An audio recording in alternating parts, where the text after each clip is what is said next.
Evening, everyone. So, this is a late night book review of Ozma of Oz by L. Frank Baum, illustrated by John R. Nell. Look at the beautiful artwork. So, I did watch a cartoon of this, so I had the gist of what this encompassed. And I prefer the original to the cartoon version that I read. Because, I don't know.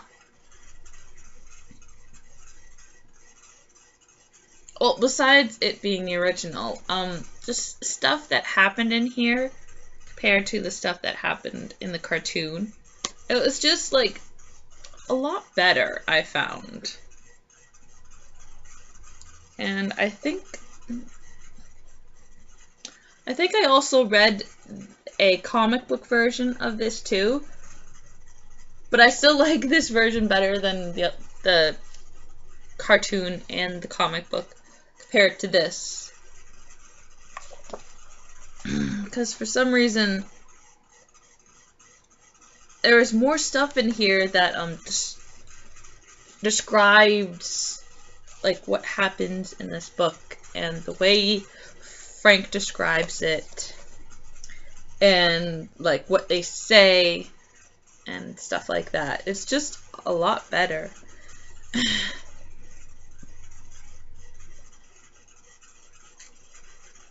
And the people of Ev. Oh, sorry. The royal family of Ev, Evie, that's how it's spelled. I like the way they're described in this and the way John draws them in this. I do like it a lot better. It was just a lot more interesting. And even though still I do not like the way Frank broke up his paragraphs in this, but strangely enough, I like this a lot better than the first two books. I'm not sure why, but I just did.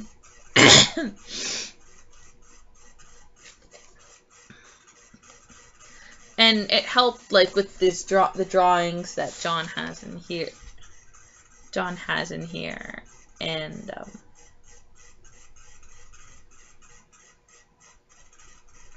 yeah, this was just I don't know, the original version is just a lot better than the comic book that recently has come out. And even though the artistry in it is just so beautiful, like, it compares to how beautiful John has made this. But yeah, I'm not a fan of how they did the story and some of the things that they kind of changed in it. But this is a really good story and a good plot line, even though it's a little childish and some of the things, like, really they did that, she did that, she said that. It's like, really?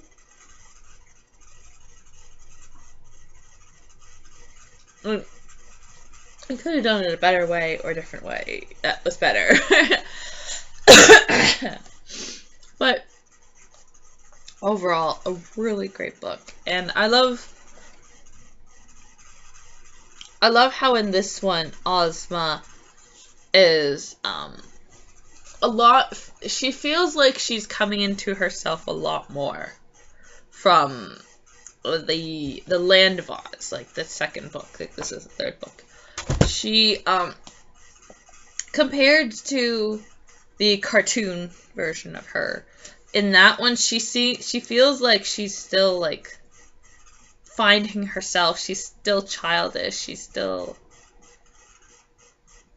like, yeah, she is somewhat of a little girl, but, like, in this, she feels like she's, like, she is her royal self, and she is taking her ruling her title seriously as a ruler and stuff like that. It just feels a lot better.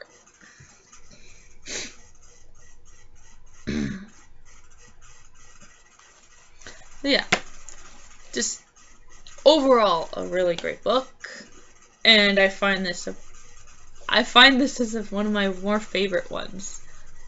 Probably because we've got Dorothy back in here, and I love Dorothy. Dorothy is a great character, and I'm happy that that is finished, and I have another book to add to the collection here. And now I will be starting Dorothy. Hold on.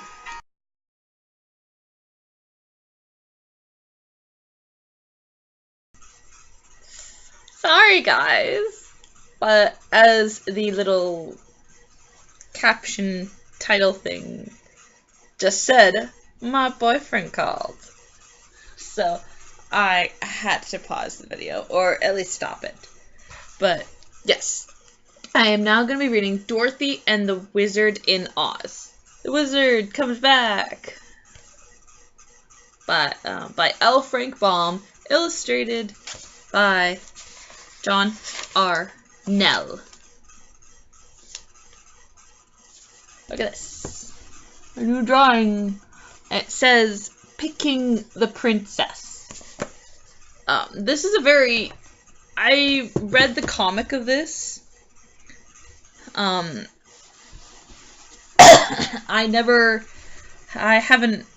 There wasn't a cartoon of it, so I just read the comic. It's a very weird, interesting kind of adventure that Dorothy and the Wizard go on. And this cat goes on an adventure. So, let's read the back of it. At the turn of the century, a former traveling salesman, journalist, playwright, and actor named Lyman Frank Baum, however it's pronounced, published a novel for children. Overnight, he became famous, and his book, The Wonderful Wizard of Oz, became the classic American fairy tale. By popular demand, a host of delightful sequels followed, and some even better than the book that started it all. Dorothy and the Wizard are back in the sequel, the first in which they both appear in the same story. This time, it all begins not with a cyclone, but with a California earthquake. With her friends Zeb, the farm boy, Eureka the kitten, and Jim the cab horse, Dorothy plummets through a huge crack in the center of the earth. Later, they are joined by the Wizard carrying nine tiny piglets, each no bigger than a mouse. In one thrilling adventure after another, they pass through lands as fantastic as dreams, are stunned by incredible wonders, and make many a hairbreadth escape from danger. In the land of the Mangaboos, people are vegetables, and houses made of glass are grown, not built. Eating a marvelous fruit in the valley of the Vaud makes the inhabitants, including ferocious bears, invisible. And in the deadly silent land of the flying gargoyles, everything is made of wood. The best treat of all comes when the intrepid adventurers come back to the magical land of Oz, where they are greeted by our old friends, the Scarecrow, the Tin Woodman, the Cowardly Lion, and other familiar, strange, and amusing characters. Unexpected complications arise when Jim the cab horse enters a race against a horse made of wood, and when Eureka the kitten is accused of having eaten one of the piglets. Of course, all comes to right in the end, but not before the author's wonderful imagination, playful wit, and warm humor have touched our hearts and made us laugh. demonstrating once again why L. Frank Baum has been called the American Lewis Carroll. Yes. Wonderful.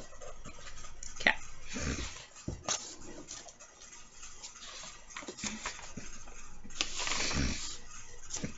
Dedicated to Harriet A. B. Neal. Oh, meow. It's Tin Woodman and Eureka? Or it's another cat altogether?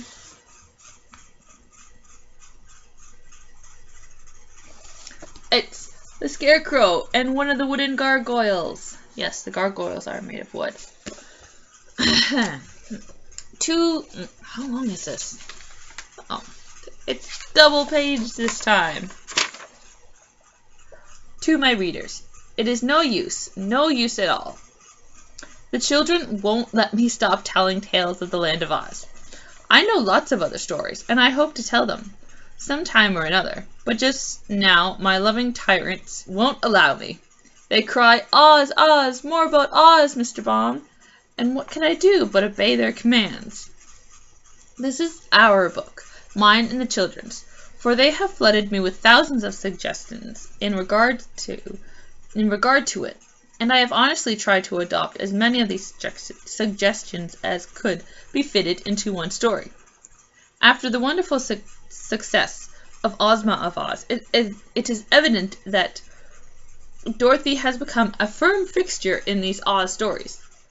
The little ones all love Dorothy, and as one of my small friends aptly states, it isn't a real Oz story without her, and that's very true. So here she is again, as sweet and gentle and innocent as ever, I hope, and the heroine of another strange adventure.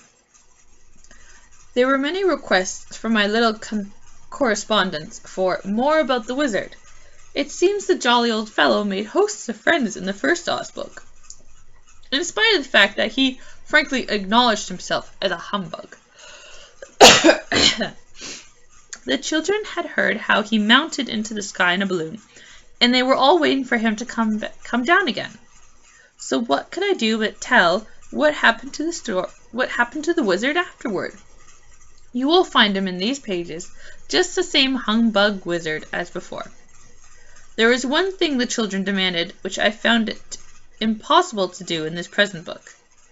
They bade me introduce Toto, Dorothy's little black dog, who has many friends among my readers. But you will see when you begin to read the story that Toto was in Kansas while Dorothy was in California.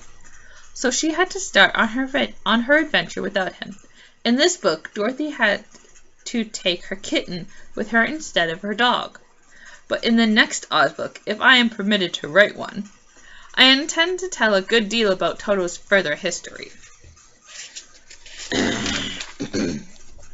Princess Ozma, whom I love as much as my readers do, is again introduced in the story, and so are several of our old friends of Oz.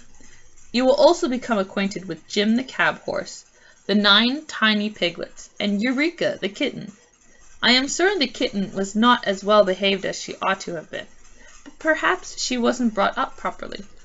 Dorothy found her, you see, and who her parents were nobody knows. I believe, my dears, that I am the proudest storyteller that ever lived. Many tears of pride and joy have stood in my eyes while I read the tender, loving, appealing letters that come to me in almost every mail from my little readers. I have pleased you, to have interested you, to have won your friendship, and perhaps your love, through my stories, is to my mind as great an achievement as to become President of the United States. Indeed, I would much rather be your storyteller under these conditions than to be the President. So you have helped me to fulfill my life's ambitions, and I am more grateful to you, my dears, than I can express in words. I try to answer every letter of my young correspondents, yet sometimes there are so many letters that a little time must pass before you get your answer. But be patient, friends, for the answer will surely come, and by writing to me, you more than repay me for the pleasant task of preparing these books. Besides, I am proud to acknowledge that the books are partly yours, for your suggestions often guide me in telling the stories, and I am sure they would not be half so good without your clever and thoughtful assistance. L. Frank Baum, Coronado, 1981. I'm not sure where that is.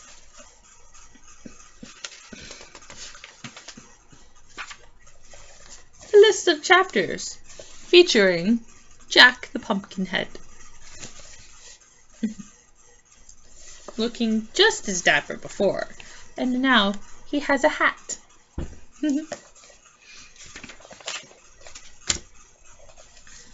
Here is the last page I will be showing you. Dorothy and the Wizard. Dorothy and the Wizard. The Wizard looks better now. A little bit better than the other drawing. And here, the first chapter, the earthquake. This is where we are introduced to Zeb, Jim the cab horse, and here is Dorothy.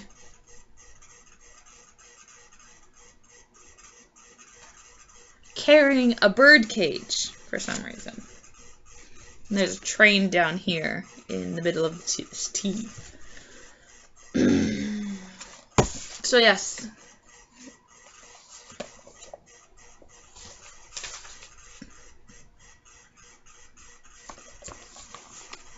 This is what's going to happen. That or this is what is going to happen in this book. Yeah, I read the comic book before, and it's an interesting book, to say the least. It's interesting and weird with what happens here. And like how they get from the land of the Mangaboos, and the flying gargoyles, and the Valley of basically Invisibles. Even though it's called Valley of the Bow. But yes, this is a very interesting book. And I will tell you as much as I can without attempting to ruin the book for people who have not read this book.